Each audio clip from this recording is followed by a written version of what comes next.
ہم مدرسوں کی باؤنڈری میں بند رہتے ہیں، ہمیں بچوں کو پڑھانا ہوتا ہے، کئی دن تک ہم مدرسے کے باہر نہیں نکلتے۔ دیوبند میں ہم رہتے ہیں، دیوبند کے بازار میں مارکیٹ میں جائے ہوئے کئی مہینوں میں ہو جاتے ہیں، ہمیں نہیں معلوم باہر نوجوان کیا کرتے ہیں۔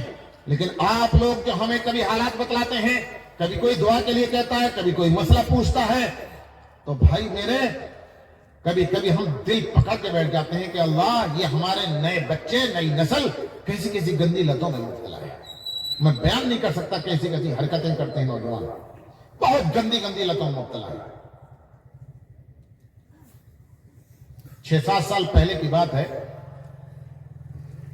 دلی میں ہمارے دارالعلوم دیوبند میں پڑھنے والے ایک طالب علم رمضان المبارک میں تراویح پڑھا رہے تھے۔ ظہر کے بعد انہوں نے ایک مرتبہ فون کیا، سلام کلام خیر خیریت کے بعد ہم نے ان سے پوچھا کہ کیوں فون کیا تھا؟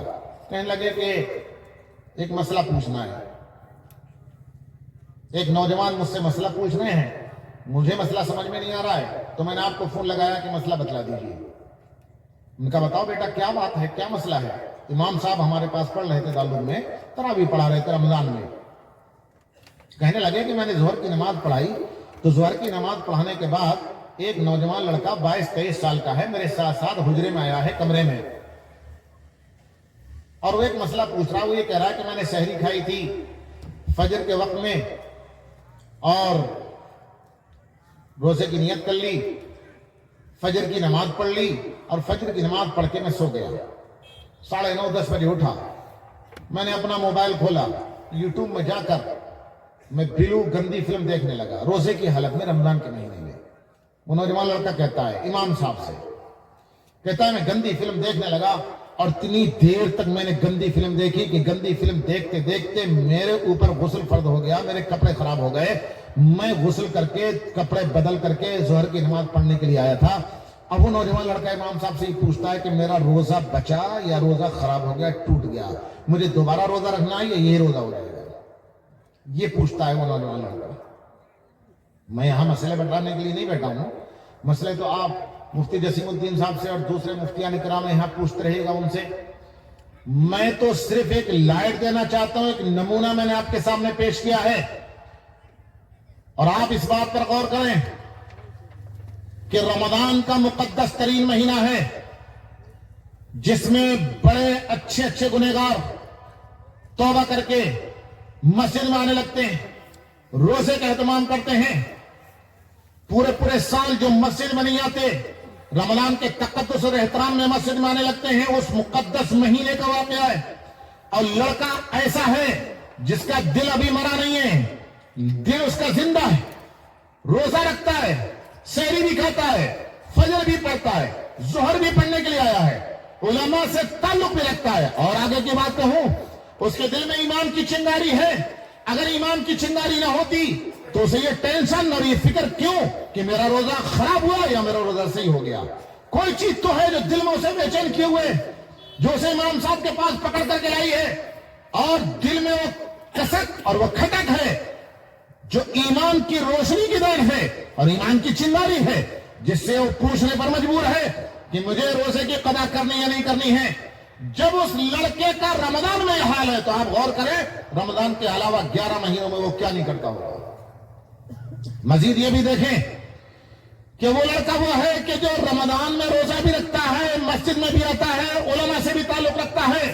کتنے ہی نوجوان لڑکے ایسے ہیں جو رمضان میں بھی روزہ نہیں رکھتے، مسجد میں آنے کا نام نہیں لیتے، مسجد کی چوکھٹ کو نہیں دیکھتے۔ ہمارے تبلیغی جماعت کے دوست احباب کبھی گشت کرتے ہوئے نکل جائیں تو دیکھ کر کے راستہ چھوڑ کر کے بھاگ جاتے ہیں۔ ان نوجوانوں کا جو رمضان میں بھی نماز نہیں پڑھتے، روزہ چکھنے کا نام نہیں لیتے، ان نوجوانوں کا کیا حال ہوگا آپ خود سمجھ سکتے ہیں۔ بہت برا حال ہے۔ اور نشہ، ڈرگس اور شراب نوشی، ڈرگس اور نشے کا یہ حال ہے۔ میری معلومات کے مطابق مسلمان بچوں میں 80% نوجوان نشے کی لت میں مبتلا ہے۔ 100 بچوں میں 80 نوجوان نشے کی لت میں مبتلا ہے۔ کسی بھی قسم کا کوئی نشہ کرتا ہو، کوئی شراب پیتا ہے، کوئی افیم کھاتا ہے، کوئی اسمیک استعمال کرتا ہے، کوئی بھنگ اور چرس استعمال کرتا ہے، کوئی نشے کی گولیاں لیتا ہے، کوئی نشے کے انجیکشن لیتا ہے، عجیب عجیب نشے کی لتیں لگی ہوئی ہیں. بہت برا حال ہے بھائی. دلی کے قریب میں میوات کا علاقہ ہے. آپ لوگوں نے سنا ہوگا یہ جو ہماری تبلیغی تحریک ہے نا، تبلیغی جماعت، اللہ جزائے خیر دے، حضرت مولانا محمد الیاس صاحب رحمۃ اللہ علیہ کو، انہوں نے تبلیغی جماعت سب سے پہلے دلی کے لگے ہوئے علاقے میوات سے ہی شروع کی تھی، اور بہت اچھا ماحول ہے وہاں تبلیغی جماعت کا. ابھی 2 سال پہلے کی بات ہے، ہم وہاں ایک جگہ بیان کرنے گئے، تقریر کرنے جلسے میں، جیسے یہاں آ گئے ہیں بھٹکتے بھٹکاتے، جیسے یہاں آ گئے ایسے وہاں گئے تھے.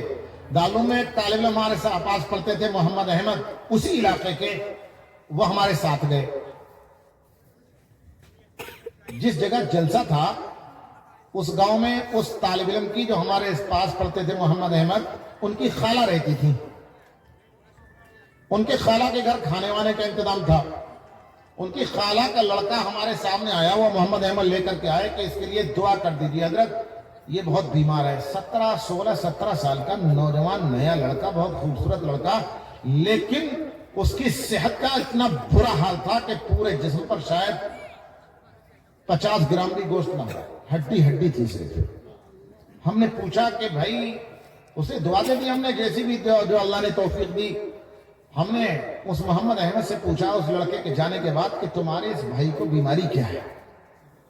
تو محمد احمد بولے کہ حضرت وہ جو کھانسی کا ایک سیرپ ہوتا ہے، کوریکس یا کیا نام ہوتا ہے، اس میں ہلکا نشہ ہوتا ہے، رات کو 1-2 ڈھکن 10 ml پی لو تو رات بھر بڑی اچھی نیند آتی ہے. آدمی کو ہوش نہیں رہتا کہاں پڑا ہوا ہے، بہت اچھی گہری نیند آتی ہے. ہمیں تو کبھی کبھار ڈاکٹر نے دے دیا تو صبح کو پڑھانا مشکل ہو جاتا ہے. جسے عادت ہوتی ہے وہ تو برداشت کر جاتا ہے، لیکن جسے عادت نہ ہو وہ بڑا پریشان ہو جاتا ہے اسے پی کر کے. وہ کہنے لگے کہ محمد احمد کے یہ کوریکس جو سیرپ آتا ہے حضرت، اس سیرپ کے ذریعے سے نشہ کرنے کا عادی بن گیا ہے. 4 بوتل روزانہ پی جاتا ہے اور اس کے پھیپھڑے خراب ہو چکے ہیں. یہ صورتحال ہمارے نوجوانوں کی ہے. یہاں نوجوان بہت سے موجود ہیں. مجھے امید نہیں ہے کہ ان نوجوانوں میں سے کوئی نشے میں مبتلا ہوگا، لیکن ان نوجوانوں کو اس لیے سنائی دیتا ہوں کہ یہ اپنے دوست احباب کو، اپنے ساتھیوں کو جو اگر اس لت میں مبتلا ہیں انہیں سمجھانے کی کوشش کریں گے. ایک بات ذرا غور سے سنیے گا، توجہ سے. آپ جانتے ہیں کہ اللہ تعالیٰ نے کروڑوں اربوں کی تعداد میں مخلوق پیدا کی ہے. پہاڑ، درخت، دریا، انسان، جانور، کتنی ہی مخلوق ہے. اور جانوروں میں لاکھوں قسم کے جانور ہیں، طرح طرح کے لاکھوں کروڑوں قسم کے درخت ہیں، طرح طرح کے پانی اور دریا ہیں، طرح طرح کی مچھلیاں ہیں، طرح طرح کے انسان ہیں. لاکھوں کروڑوں کی تعداد میں مخلوق پیدا کی ہے اللہ تبارک و تعالیٰ نے. آپ لوگ یہ بھی جانتے ہیں کہ تمام مخلوق میں سب سے زیادہ معزز اور محترم، سب سے زیادہ اشرف اور شرافت والی مخلوق، اشرف المخلوقات جسے کہا جاتا ہے، وہ انسان ہے. انسان سے زیادہ شرافت اور احترام اللہ تبارک و تعالیٰ نے کسی کو نہیں دیا. کبھی آپ نے یہ غور کیا کہ انسان میں کون سے 4 چاند لگے ہوئے ہیں کہ یہ سب سے زیادہ اشرف ہے، سب سے زیادہ عزت والا ہے، سب سے زیادہ مکرم ہے، سب سے زیادہ محترم ہے؟ کبھی غور کیا؟ کبھی علماء سے پوچھا؟ بہت سی وجوہات ہیں. میں ایک بات بتا دیتا ہوں آپ کو. بڑی وجہ، سب سے بڑی وجہ ایک یہ ہے کہ اللہ تبارک و تعالیٰ نے جتنی مخلوق پیدا کی ہے، کسی مخلوق کو عقل نہیں دی. اللہ تبارک و تعالیٰ نے انسان کو عقل دی ہے. عقل دینے کی وجہ سے انسان اشرف المخلوقات ہے. جانوروں میں عقل نہیں، پیڑوں میں عقل نہیں، درختوں میں عقل نہیں، پہاڑوں میں عقل نہیں، دریاؤں میں عقل نہیں، زمین آسمان ستاروں میں عقل نہیں، کسی چیز میں عقل نہیں ہے. انسان کو عقل دی ہے. صرف ایک عقل ہے کہ اس عقل کی وجہ سے، جس عقل کی وجہ سے یہ اشرف المخلوقات ہے اور سب سے زیادہ معزز اور مکرم انسان ہے، صرف عقل کی وجہ سے. لیکن نوجوانوں ذرا غور سے سنیو، یہ نشہ ایسی بلا ہے، ڈاکٹر صاحب یہاں موجود ہیں، ان سے پوچھئے گا، یہ نشہ ایسی بلا ہے کہ جب شراب پیتا ہے انسان اور نشہ اس پر چڑھتا ہے تو اس کی عقل کام کرنا چھوڑ دیتی ہے، عقل زائل ہو جاتی ہے، عقل ختم ہو جاتی ہے. عقل کے کام کرنا چھوڑ دینے کی وجہ سے، عقل زائل ہو جانے کی وجہ سے، عقل کے ختم ہو جانے کی وجہ سے انسان اور جانور میں کوئی فرق نہیں رہ جاتا ہے. انسان انسانیت سے نکل کر جانوروں کی صفوں میں پہنچ جاتا ہے. اس لیے آپ دیکھتے ہوں گے گرمیوں کے اندر نالی کے پانی میں